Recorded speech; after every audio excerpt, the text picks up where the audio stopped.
අයිබෝවන් වින්ඩිස් ජර්නිගේ අලුත් වීඩියෝ එකක්. අද ඉඳන් මෙවැනි වීඩියෝසුත් ඔයාලට නරඹන්න පුළුවන්. මොකද මම පෞද්ගලිකව හඳුනන අය දන්නවා මම ඡන්දය ඉල්ලුවා ප්‍රාදේශීය සභාවට. මහර ආසනයේ පිළිකුත්තුව කොට්ටාසයෙන් තමයි මම ඡන්දය ඉල්ලුවේ. ඉතින් මගේ අවසාන ජනහමුවේදී කළ කතාවත් මේ වීඩියෝ එකේ ඇතුළත් වෙනවා. ඒත් එක්කම සතුටින් දැනුම් දෙනවා මහර ආසනයේ සමගි ජන බලවේගයේ ඡන්දය ඉල්ලපු කාන්තාවන් අතරින් මම තමයි පළවෙනියටම වැඩිම මනාප ප්‍රමාණයක් ලබාගත්තු කාන්තාව. ඉතින් ඒක මගේ මේ පොඩි වයසට මම ලබාගත්තු ලොකු දෙයක් කියලා මම විශ්වාස කරනවා. මොකද ඇත්තටම කිව්වොත් දේශපාලනය ගැන මහා ලොකු අත්දැකීමක් නැහැ. ඒත් මම මගේ දැනුමින් සහ මම මගේ ක්‍රියාශීලීත්වය සහ මම මගේ සමාජ වටපිටාව හදාගත්තු විදිහ අනුව මට ඡන්දය ඉල්ලලා මට මේවන් වූ ප්‍රතිශතාත්මකව ඉහළ අගයක් සහ ඡන්ද ප්‍රමාණයක් ලබා ගන්න පුළුවන් වුණා. මේ ප්‍රතිශතාත්මක අගය ලබා ගන්න සංවිධායකතුමාගෙනුත් ලොකු සහයෝගයක් මට ලැබුණා. අනිවාර්යෙන් එතුමන්වත් මෙහිදී මතක් කරන්නම ඕන චරිතයක්. මහර ආසනයේ සමගි ජන බලවේග සංවිධායක ගරු හසිත් ගුණසේකර මැතිතුමන්වත් එතරම්වත් ගෞරවයෙන් මේ අවස්ථාවේ සිහිපත් කරන්නම ඕන. ඉතින් වැඩි කතා ඕනේ මම මොකක්ද කර කතාව කියලා ඔයාලට දැන් අහන්න පුළුවන්. සන්ධ්‍යාවක් සියලු දෙනාටම මුලින්ම සමාව අයද සිටිනවා චූටි ප්‍රමාදයක් සිදු වුණා. සංවිධායකතුමාත් රැස්වීම් ගණනාවකට සහභාගී වෙන නිසා තමයි ඒ ප්‍රමාදය සිදු වුණේ. ඉතින් මුලින්ම දිවංගත තිවුඩ ගුණසේකර මැතිතුමන්ගේ ආදරණීය මුණුබුරුවන් වන ඒ වගේම ගම්පහ දිස්ත්‍රික් මහර ආසනයේ සමගි ජන බලවේගයේ මහර ප්‍රධාන සංවිධායක හසිත් ගුණසේකර මැතිතුමාගෙන් අවසරය ප්‍රාර්ථනා කරනවා. ඒත් එක්කම මෙම රැස්වීම තියෙන පිටුවල්ගොඩ ග්‍රාමයේ ශාඛා සමිති සභාපතිතුමා, ලේකම්තුමා, බාණ්ඩාගාරිකතුමා, කාරක සභිකයන් සහ සියලුම ගම්වාසී සියලු දෙනාගෙන් අවසරය ප්‍රාර්ථනා කරනවා. ඒත් එක්කම මෙම රැස්වීමට සහභාගී වූ පිටුවල්ගොඩ දකුණ ග්‍රාමයේ සියලු දෙනාත්, ඒ වගේම පිළිකුත්තුව ග්‍රාමයේ සියලු දෙනාත්, කිනිගම ග්‍රාමයේ කීප දෙනෙක් ඇවිල්ලා ඉන්නවා. ඒ සියලු දෙනාවත් ආදරයෙන් ගෞරවයෙන් පිළිගැනීමක් කරනවා. ඒත් එකම අවසරය ප්‍රාර්ථනා කරනවා. ඉතින් මම ගැන ගොඩක් දේවල් උපාලි ධර්මසිරි මහත්මයා සහ ඉන්ද්‍රාරත්න මහත්මයා විසින් ප්‍රකාශ කළා. ඒත් එක්කම ගමේ මාව නොදන්න කෙනෙක් නැතුව ඇති. මොකද මං 92 ඉපදුනේ. ඉපදලා හැදුණු වැඩුණෙත් මේ ගම්මානේ. ඉතින් මං ගැන නොදන්න කෙනෙක් නැති වෙන්න පුළුවන්. ඒත් එක්කම මට විශේෂ කරුණු කිහිපයක් තමයි කියන්න තියෙන්නේ. මුලින්ම කියන්න ඕන ඇයි මම මේ සමගි ජන බලවේගය කියන පක්ෂයම තෝරගත්තේ සහ ඇයි මම මේ ප්‍රාදේශීය සභා කියන මැතිවරණයට ඉදිරිපත් වුණේ කියන එක. මේ සමගි ජන බලවේගය තෝරගන්න ප්‍රධානම හේතුව උනේ මෙම පක්ෂය තරුණ තරුණියන්ට ගොඩාක් අවස්ථාව ලබා දෙනවා. දැන් අපි ශ්‍රම බලකාය නියෝජනය කරන වයසේ ඉන්නේ. ඒ කියන්නේ අවුරුදු 18ත් 50ත් අතර. ඒ වගේ වයස් සීමාව. මට අවුරුදු 32යි. ඉතින් මේ හොඳම කාලය තමයි රට වෙනුවෙන් හෝ මොකක් හරි ආයතනයක් වෙනුවෙන් හෝ කුමන හෝ දෙයක් වෙනුවෙන් වැඩ කටයුත්තක නිරත වෙන්න නම් මේ තමයි හොඳම වයස. අපි මේ වයසෙන් තමයි ඉදිරියේ මොනවද කරන්න හොඳ. අනික තාක්ෂණික දැනුමත් එක්ක අපි සන්නද්ධ වෙලා ඉන්නේ. අපි ඉගෙනගෙන ඒ වගේ දේවල් එක්ක. ඉතින් තරුණ තරුණියන්ට අවස්ථාවක් දෙන පක්ෂයක් හින්දා තමයි සමගි ජන බලවේගය මම තෝරගන්න හේතුව උනේ. ඒත් එක්කම මේ සමගි ජන බලවේගයේ ප්‍රාදේශීය සභාව තුළ විශේෂ වූ කාර්යයන් සිදු කරන්න තමයි බලාපොරොත්තු වෙන්නේ. ඒ අතර නොනිදන සභා කියලා තමයි කියන්නේ. ඒ කියන්නේ අපි සභාව තියෙන දවසට පමණක් සීමා නොවි ඕනෑම වෙලාවක පැය 24ම දුරකථන ඇමතුමක් හෝ එහෙම නැත්නම් අපේ කාර්යාලයක් පිටලා තියෙනවා නම් ඒ කාර්යාලයට හෝ පැමිණ ඔයාලට තියෙන මොනවාම හෝ ගැටලුවකට විසඳුම් හොයාගන්න ඕනම වෙලාවක අපි ළඟට එන්න පුළුවන්. අපි ඒක තමයි නොනිදන සභා කියලා හඳුන්වලා ක්‍රියාත්මක කරන්න බලාපොරොත්තු වෙන්නේ. ඒත් එක්කම ඩීඑල් දේශපාලනයේට තිත ඒකත් හොඳම හොඳ කරුණක්. මොකද ප්‍රාදේශීය සභාවලට ගියාම සමහරු කරන්නේ කොන්ට්‍රැක්ට් ගන්නවා.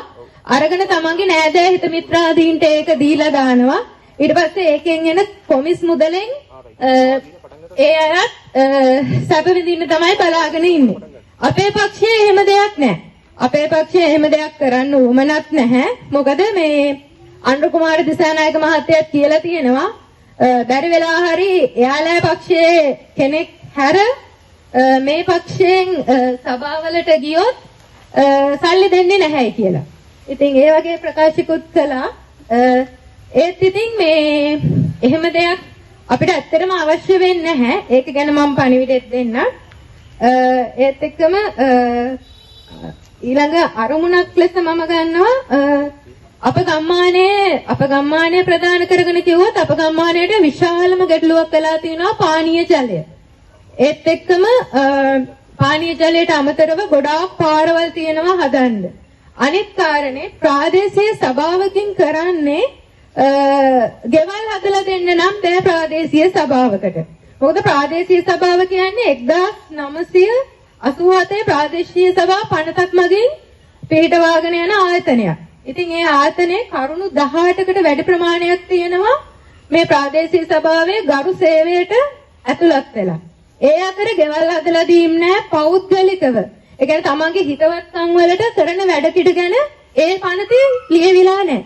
ඒ පනතේ තියෙන ප්‍රධාන කරුණු මම මේ අපේ ගම් හතරට ඇඳලා කිව්වොත් මහා මාර්ග කානු පදික වේදිකා බෝක්කු දියාගල් ඉදිකිරීම නඩත්තුව. ඒත් එක්කම ගොඩනැගිලි ඉදිකිරීම නඩත්තුව. පොදු වෙළඳපළවල් පිහිටුවා පවත්වාගෙන යාම. වීදි ආලෝක සැලසීම. සුසාන භූමි පවත්වාගෙන යාම. පුස්තකාල පවත්වාගෙන යාම. ලදරු පාසල් ලදරු අධ්‍යාපන සේවා පවත්වාගෙන යාම. අපිට විශේෂයෙන් අත්‍යවශ්‍ය දෙයක් තරුණ තරුණියන්ට ක්‍රීඩා කටයුතු කරන්න අපිට පිට්ටනි නැහැ. අපිට පිට්ටනි පහසුකමක් අනිවාර්යෙන් ඕන. ඒකත් මේ තුල අන්තර්ගත වෙනවා. ඉතින් ඒත් එක්කම මේකේ ප්‍රතිලාභ ලැබෙන්නේ නම් මේ වරිපණම් ඒ වගේම කර්මාන්ත බදු ව්‍යාපාර බදු වෙළඳ බාලපත්‍ර විකිණීමෙන් තමයි මේකට ආදායම් ලැබෙන්නේ. මහරාසනේ ප්‍රාදේශීය සභාවේ කෝටි 48ක ආදායමක් තියෙනවා මම දන්න තරමේ. ඉතින් ඒ ආදායමෙන් තමයි මේ කියන වැඩ කටයුතු ඔක්කොම කරන්නේ. එහෙම නැතුව වෙනත් කිසිදු ආදායම් මාර්ගයකින් නෙවෙයි. ඒත් එක්කම ගොඩක් දෙනෙක්ට සැකයක් තියෙනවා ඇති අපි සමගි ජන බලවේගයෙන් දිනලා ගියොත් එතකොට මේ අපිට ප්‍රතිපාදන නොදී ඉඳී කියලා. ඒ ගැන මම පුංචි වොයිස් එකකුත් ඔයාලට අහන්න දෙන්න. අපිට පුරුදු බලයක් නැතුව ප්‍රතිපාදන නැතුව වැඩක් කරනවා. ඒක අනිත් පක්ෂවලට පුරුදු නැහැ. ඒකේ හැකියාව නැහැ. ඒ හැකියාව සම්පූර්ණ ජන බලවේගයකට තිබුණා. ඒ නිසා ජනාධිපතිවරයාට කියන කැමැති ඔබගේ අරමුදල් ඔබලම තියාගන්න අනිවාර්යෙන්ම කලාපාලන නැත්නම් සමගි ජන බලවේගයේ අති විශිෂ්ට ජයග්‍රහණය තුළ අපි නියම වශයෙන් මේ රටේ අතිමහත් බහුතරයක් කලාපාලන ආයතන ජයග්‍රහණය කරනකොට අනිවාර්යෙන්ම අපේ හැකියාව වලින් විශිෂ්ට සේවාවක් අපි අපේ ආදරණීය ජනතාවට ඉෂ්ට කරනවා. ඉතින් ඒක කියන්න දෙයක්වත් නැහැ. මොකද මෙතුමන් විසින් විපක්ෂයක ඉඳලා ගොඩාක් දේවල් රටට දායාද කළා. විපක්ෂයෙන් හුස්මක් වැඩසටහන, සක්වල ව්‍යාපෘතිය යටතේ පාසල් වලට බස් රථ, ස්මාර්ට් ක්ලාස්රූම්. ඉතින් ඒ වගේ ගොඩාක් දේවල් කරපු විපක්ෂ නායකවරයෙක් වශයෙන් සජිත් ප්‍රේමදාස මහත්තයාවත් හඳුන්වලා දෙන්න පුළුවන්. ඉතින් ඒත් එක්කම මේකත් අනිවාර්යෙන් කියන්න ඕන කරුණක්. මම විශ්වාස කරනවා ඔයාලා මැයි 6 වෙනිදා උදේම ඡන්දපොලට ගිහිල්ලා දුරකථනයේ ඉස්තරහින් මම සුදුසුයි කියලා හිතනවා නම් මනාපය ලැබලා දෙයි කියලා. ඉතින් ඒත් එක්කම දැන් මේකත් ගැන කතා කරාම දැන් ආදායම් ලැබෙන්නේ වරිපණන් ඒ වගේ බදු මුදල් ඒවා මගින්නේ. ඉතින් ඒකින්ද බය වෙන්න එපා. ඡන්දෙට පස්සේ අපි සමගි ජන බලවේගය නියෝජනය කරලා අපි දින්නොත් මේ වගේ අපිට සජිත් ප්‍රේමදාස මහත්තයා ලබා දෙන අර මුදල් වලින් හරි අපිට මේ වැඩ කටයුතු කරන්න පුළුවන් කියන එක විශ්වාසයෙන් කියන්න පුළුවන්. ඒත් එක්කම මම පෞද්ගලිකව දුක් වෙනවා මහරාසනේ ගොඩාක් තැන් වලට හසිත් ප්‍රේමදාස මැතිතුමාගේ මූලිකත්වයෙන් පාසල් වලට සුහුරු පන්ති කාමර රෝහල් වලට භාණ්ඩ ලැබුණා. මගේ කොට්ටාසයට අවාසනාවට මෙන් පාසලක් හෝ රෝහලක් නොමැති වුණා. ඉතින් මම ඉගෙනගත්තු පාසල තමයි ශ්‍රී චාරියෝති මහාවිද්‍යාලය. ඒක පිටලා තියෙන යක්කල ඒ කියන්නේ ගම්පහ ආසනයට අයිති වෙන්නේ. මම ප්‍රාදේශීය සභාවට ඇත්තටම පත් වුණොත් මං කොහොම හරි මගේ පාසල වෙනුවෙන් මගේ පාසලට බස් රථයක් අනිවාර්යෙන් අරන් දෙන්න වැඩ කටයුතු සම්පාදනය කරගන්නවා. මොකද මේ ගමේ ගොඩාක්ම දෙනෙක් ඉන්නේ මේ පාසලේ ඉගෙන ගන්න දුවදරුවන්. ඒත් එක්කම මට දැනගන්න ලැබුණා මාහට අත්දැකීම් නැහැ කියලා. ඇත්ත. මම අවුරුදු 31ක් වයස ගෑනු ළමයි. මට අත්දැකීම් නැහැ. ඒක ඇත්ත. මොකද මම පෞද්ගලික පරමාර්ථ මත පක්ෂ මාරු කරන්නේ නැහැ. ඒ වගේ දෙයකට නම් මට අත්දැකීම් නැහැ ඇත්තටම. මම මේ දේශපාලනයේ පිවිසියේ මගේ කිරියම්මා ඒ කියන්නේ මේ තිවුඩු ගුණසේකර මහත්තයා සමගත් මේ වගේ දේශපාලන කටයුතු කරලා තිනා ඒ හින්දා නෙවෙයි. ඒත් එකම මාමා දේශපාලනය කරපු හින්දාත් නෙමෙයි. බාප්පා දේශපාලනය කරන හින්දාත් නෙමෙයි. මම මේකට පිවිසියේ 2018 වර්ෂයේ මම උසස් අධ්‍යාපනය කියන්නේ මගේ විශ්වවිද්‍යාල අධ්‍යාපනය නිම කිරීමත් සමග සජිත් ප්‍රේමදාස මහත්තයාගේ මීඩියා යුනිට් එක කියන්නේ මාධ්‍ය අංශය සමග මම එකතු වුණා. ඒකෙදි තමයි එහෙන් තමයි මට ආරාධනාව ආවේ. අසිත් ගුණසේකර මැතිතුමත් කිව්වා වින්ඩි මට වින්ඩි කියන්නේ යාලා විමල්සි උනාට වින්ඩි අපි ගමනක් යමු. ඔයාලට පුළුවන් ශක්තිය තියෙනවා. පුළුවන් විදිහට ඔයාලා කට්ටිය ක්‍රොක්ස් කරගෙන ගමනක් යමු කියලා. මම ඇත්තටම බයෙන් තමයි මේකට ඉදිරිපත් වුණේ මුලින්. මට ගොඩක් ගුරුහරුකම් දුන්නා කට්ටියම. ඉතින් මේ මට ඇත්තටම අර වගේ දෙයකට නම් අත්දැකීම් නැහැ. හැබැයි මට මේ වගේ දෙයක් කරන්න පුළුවන් හැකියාව තියෙනවායි කියලා මම විශ්වාස කරනවා. මොකද ඒ නායකත්ව හැකියාව මට තියෙනවා. ඒ නායකත්ව හැකියාව තියෙන හින්දා තමයි මුළු ගම්පහ දිස්ත්‍රික්කෙම SPG මාධ්‍ය ජාලයේ සමසංවිධායකව ධූරය මට ලැබලා දීලා තියෙන්නේ. ඉතින් එවන්නක් ග්‍රාමීයව අපේ ජීවත් වෙන කවුරුත් දන්නේ නැහැ. ඒක මීඩියා යුනිට් එක පැත්තෙන් තියෙන දෙයක්. ඉතින් ඒකත් මම ප්‍රකාශ කරනවා අත්දැකීම් නැත්නම් අර වගේ දෙයකට තමයි. ඉතින් ඒකත් මම කිව්වේ අර වගේ පොඩි කසුකුසුවක් ගිහින් තියෙන හින්දා. ඒ ගැන කිසිම බය වෙන්න එපා. මං මගේ උපරිමයෙන් මේ ගම් හතර වෙනුවෙන්ම ක්‍රියාමාර්ග ගන්නවා. ඉතින් තව දුරටත් මගේ කතාව මම දිග්ගස්සන්න කැමති වෙන්නේ නැහැ. තව කියන්න බොහෝ කරුණු තියෙනවා.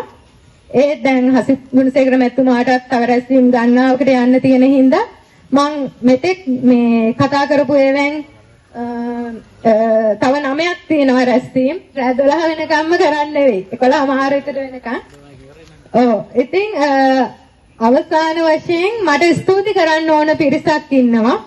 ඒ අතර මගේ අම්මයි තාත්තා ඒ වගේම මගේ නෑදෑයින් ඊට අමතරව මට විශේෂ ස්තුතියක් කරන්න ඕන අපේ ඉන්ද්‍රාරත්න මහත්මයා සහ ඉන්ද්‍රාමාලිනී මහත්මිය.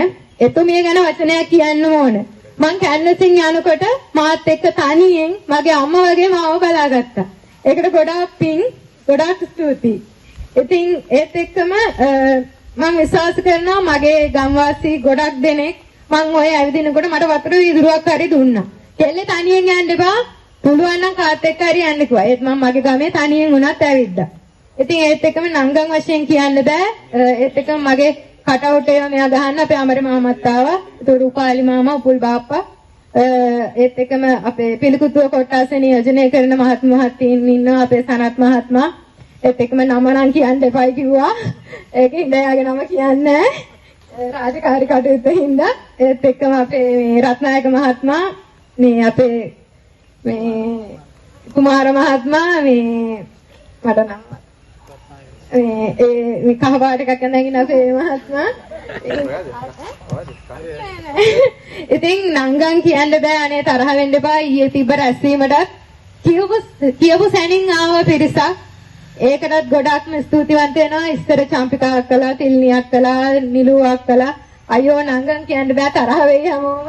කමන්නේ මේ ඉතින් මාහට සියලු උපකාර ලබා දුන් හැමෝටම ස්තුතිවන්ත වෙනවා. එහෙනම් මේ ඉන්න සියලුම දෙනා මැයි 6 වෙනිදාන් පස්සේ මැයි 6 වෙනිදා රිසාසාවට පස්සෙත් මෙතන හමු වෙමු අපි හම්බෙලා බලමු කොච්චර චන්ද්‍ර ප්‍රමාණයක් මේ ගම්මාන වලින් මට ලැබෙයිද කියලා. ගම්වාසීන් වාසනාවන්ත වෙන්න ඕන අපි වගේ තරුණ තරුණියන්ගෙන් උදව් උපකාර ලබා ගන්න. මොකද මට ඕන වෙන කිසිම දෙයක් නෙමෙයි මේ ගම සංවර්ධනය කිරීමේ අරමුණ විතරයි මට තියෙන්නේ. මට මෙතනින් එහාට දේශපාලන ගමනක් යන්න මම බලාපොරොත්තු වෙන්නේ නැහැ. මොකද අපේ අම්මයි තාත්තයි වැඩි කැමතිත් නැහැ. ඒකින්ද මම මේ ප්‍රාදේශීය සභා මට්ටමින් ගම දියුණු කරනවා. ගම දියුණු කරොත් තමයි රටක් දියුණු වෙන්නේ. රට දියුණු කරොත් තමයි අපිට ලෝකේ ජය ගන්න පුළුවන් වෙන්නේ. ඉතින් පක්ෂ ભેද කිසිම දෙයක් නොසලකා මේ වෙලාවේ මං වෙනුවෙන් මනාපයක් ලැබලා දෙන්න. ඒක ඔයාලගේ දරුවන්ගේ අනාගතය වෙනුවෙන් කරන ආයෝජනයක් කියලා හිතන්න. මොකද අපිත් ඉන්නවා අපි වටාත් පිරිසක් ඉන්නවා ඉගෙනගත්තු පිරිසකුත් සමවන්න ඉගෙනගත්තු පිරිසක් ඉන්නවා දැනටත් නොමිලේ ක්ලාස් පවා කරන පිරිසක් ඉන්නවා. ඉතින් ඒ වගේ අපි පුළුවන් හැකි ප්‍රමාණයෙන් මේ ගමවල වල තියෙන හැම ප්‍රශ්නයකටම විසඳුම් හොයලා දෙන්නම්. හැකි පමණින් විසඳුම් හොයලා දෙන්නම්. ප්‍රාදේශීය සභාව අපි දින්නහම අපිට ප්‍රතිපාදන දෙන්නේ නැහැ කියන එක ගැන නම් බය වෙන්න එපා. මොකද සජිත් ප්‍රේමදාස මහත්තයා වචනයක් දීලා තියෙන්නේ. එයාට විපක්ෂයෙන් හුස්මක් ඒ වගේ වැඩසටහන් කරපු තම පෞද්ගලික ධනෙන් කරපු මිනිස්සයාට ප්‍රාදේශීය සභාවෙන් සල්ලි වෙන් කළත් එකයි නැතත් එකයි. ඒක තේරුම් ගන්න ඕනේ. ඉතින් හරි මම වැඩි කතා කරන්නේ නැහැ. දැන් සංවිධායකතුමාට කතාව බාර දීලා මම නිහඬ වෙනවා. ඔයාලා සියලු දෙනාටම ගොඩක් ස්තුතියි. මොකක් හරි වැරදි දෙයක් කියවුණා නම් සමා වෙන්න. එහෙනම් මම සංවිධායකතුමාට ආරාධනා කරන්න අපේ ඉන්ද්‍රරත්න මහත්තයා හරි සමත් නේ.